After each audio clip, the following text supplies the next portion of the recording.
Master minds commerce చదవాలనుకునే 10th inter విద్యార్థుల తొలి ఎంపిక.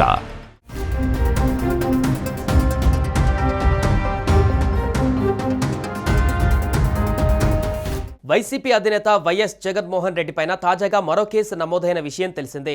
ఏటుకూరు బైపాస్ వద్ద చనిపోయిన సింగయ్య సాక్షాత్తు జగన్ వాహనం కింద పడి నలిగిపోయినట్లుగా తాజాగా కొన్ని వీడియోలు సోషల్ మీడియాలో వైరల్ అవుతున్నాయి. జగన్ ఓ వైపు పార్టీ శ్రేణులకు అభివాదం చేస్తుంటే అదే సమయంలో సింగయ్య ఆయన కారు కిందే నలిగిపోయారు. పోలీసులు మొదట సాధారణ సెక్షన్ల కింద కేసు నమోదు చేసిన వీడియో ఫుటేజీల ఆధారంగా హత్యాయత్నం సెక్షన్లు కూడా చేర్చారు. దీంతో జగన్ కారు డ్రైవర్ రమణారెడ్డిని A1గా, జగన్ను A2గా చేరుస్తూ కేసు నమోదు చేశారు. ఇంతకు జగన్ పై నమోదైన ఈ కల్పబుల్ హోమిసైడ్ కేస్ అంటే ఏమిటి, నిజంగా నేరం రుజువైతే ఎలాంటి శిక్ష పడొచ్చు అనే పూర్తి వివరాలు ఇప్పుడు తెలుసుకుందాం.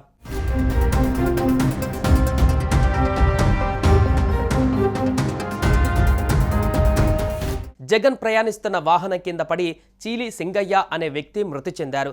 ఈ ఘటనపైన గుంటూరు ఎస్పీ సతీష్ కుమార్ మీడియా సమావేశంలో ఆయన మాట్లాడుతూ కేసు వివరాలు వెల్లడించారు. AP 26CE001 అనే టాటా సఫారీ వెహికల్, అది కాన్వాయ్ వాహనం కాదు, ఒక ప్రైవేట్ వెహికల్. దాంట్లో తగిలి కిందకి పడిపోయారు. దానిపైన వెహికల్ షోల్డర్ లో ఎక్కడం జరిగింది. దాని తర్వాత ఆ పర్టికులర్ గా చెల్లి సింగయ్య అనే వ్యక్తిని సైడ్ లో పెట్టడం జరిగింది. ఎవరు కూడా వాళ్ళని మళ్ళీ పట్టించుకోవట్లేదు.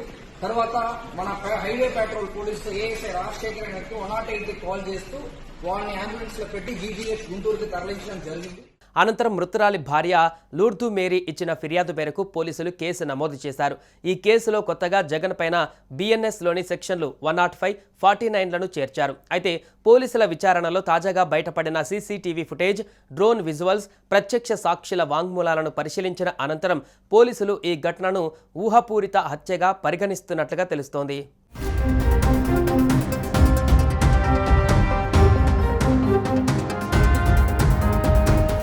అయితే ఈ సెక్షన్ ప్రకారం నేరం రుజువైతే ఎలాంటి శిక్ష పడవచ్చని అంతా చర్చించుకుంటున్నారు. నిజానికి ఈ కేసును నాన్ బెయిలబుల్ నేరంగా పరిగణించి నేరం రుజువైతే నిందితులకు జీవిత ఖైదుతో పాటు 5 నుంచి 10 ఏళ్ల శిక్ష విధించే అవకాశం ఉందని తెలుస్తోంది.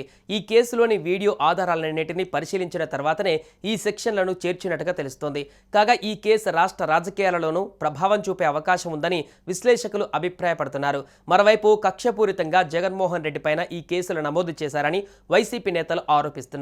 జగన్మోహన్ రెడ్డి పైన BNSలోని సెక్షన్ 105, 49 కేసు నమోదైన నేపథ్యంలోనే మున్ముందు ఎలాంటి పరిణామాలు చోటు చేసుకుంటాయో అని అంతా చర్చించుకుంటున్నారు.